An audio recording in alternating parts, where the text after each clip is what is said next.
beginning with the first thing, which is actually what protein kind of stands for in Latin, or the derivation of the word. The first, the most important one. No news that protein is an important thing for everyone who likes muscle and strength. Or living. Or living, for that part. Because, I mean, protein, except for keeping us alive, it enhances all our training results. And we've known this for a long time now, I mean, in scientific sense. But the ins and outs of it and the details of it, those have been... Well, there have been many question marks over the decades, but now, like in the last, I feel like the scientific bodybuilding community is kind of straightening out all of the question marks regarding protein. It feels like there's not much more to really get from it. We know the big rocks by now. Yeah, and 10 years ago, I would argue we didn't. There were a lot more uncertainty around protein timing, amounts of protein and stuff like that. But today the picture is fairly clear. Yeah. So one of those many questions regarding protein for training people is the question of protein timing. Is it important to get protein in immediately after you work out, or should you have it before? Does it matter at all? Can you do like you do and fast for many hours before and after training? And while there are many studies looking at this in different ways, and the general gist seems to be that no, there's no big rush as long as you get enough protein in during, say, the day. But it's probably better to spread them out a bit and not concentrate all the protein into one meal. We do still, as the authors of the new meta-analysis on protein timing that we're going to talk a little bit about today, as they point out, there hasn't been a meta-analysis, which is where you pool a lot of different studies on a similar topic, strictly on studies that compare protein before versus protein after training. Because a lot of the other studies might be that one group gets protein after training and the other group doesn't get anything at all, and things like that. So the new meta-analysis that just came out looks specifically at all the studies that have people doing strength training, and one group gets protein meal before the training and one group gets it after their training. And what, like the underlying question here is regarding the so-called anabolic window of training, meaning that when you train, your muscles get sensitive to protein, and if they get protein, then the whole building process is started.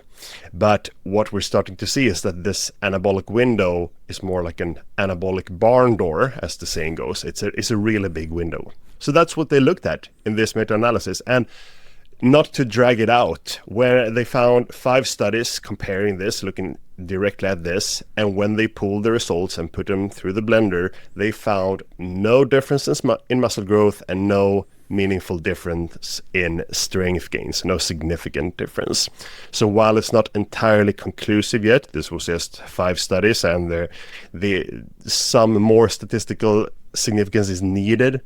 It seems that it doesn't matter if you get protein in just before or just after your training, as long as you get some protein in somewhere in the vicinity of your training, say within a few hours before or after, you seem to be good. Within 24 hours. I would guess that it's beneficial to get them in slightly closer than that. Yeah, I believe so too. But these results, together with all other results from other kinds of protein studies, it's just do what suits your life puzzle. You don't have to be overly stressed about it. Don't skip protein during the day. Also, don't stress about exactly when you have the chance to sit down and eat like a whole cow, as one does. No. As one does. Yeah, no, if you get, say that if you eat breakfast, lunch, and dinner and you get a decent protein serving in each of those, and you train somewhere during your waking hours, you're probably good. Yeah. And what's more important is likely your total daily protein intake. And the guidelines for that is still around 1.5 up to 2 grams of protein per kilogram of body weight every day. If you get that, then you're covering most of your bases. Yeah. If you're starting to get super advanced, then you might have to be more detailed, maybe getting even more protein, maybe timing it or distributing it a bit more if you really want to chase those last percentages, maybe. But the total volume of protein, or the total amount of protein you need, is probably going to go up as you get more advanced. But as you get more advanced, you start to care more about your macros in general and the quality of the protein. And I think you almost get it for free when you start caring that much. Comes with the job. Yeah, it comes with the job. And I do believe that protein quality is one of the few areas of protein research where there's still more work to be done. Yeah, might be. Especially when we're talking about vegan diets and stuff like that. Yeah, absolutely. But that's a topic for another episode. Yeah, and I also want to mention regarding timing and distribution, because we do have, I don't know if we have like meta-analysis on it, but we do have plenty of studies looking at eating 1 meal per day in a training context. That's my dream. And, yeah, but even in those cases, we barely see a difference compared to a normal meal pattern. Probably mostly in beginners, these kind of studies, but still, it hints that it's not super important. Like, doing anything is better than nothing in terms of, I don't know, results in general. But I mean, if you just leave it up to your normal daily routine, most people are not going to eat just once per day. That's an outlier case. Not even I can do it. I've tried and it was too hard. Yeah. And but most people are not even going to do like me, eating twice per day most days, or you're going to eat 3, 4, 5, sometimes even 6 times per day, depending on your personality. And I know people that can't go 3 hours without putting something down the food pipe. Yeah, I ate 3 times per hour. Working from home is a dangerous trap in this case. It wasn't for me when I did it for several years.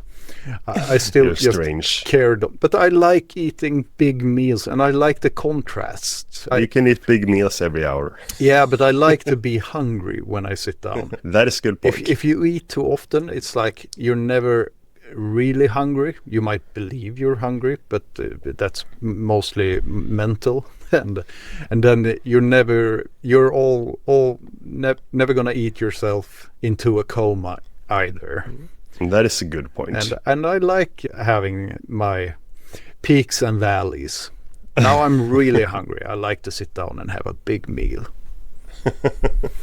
That is a good point. Yeah. All right.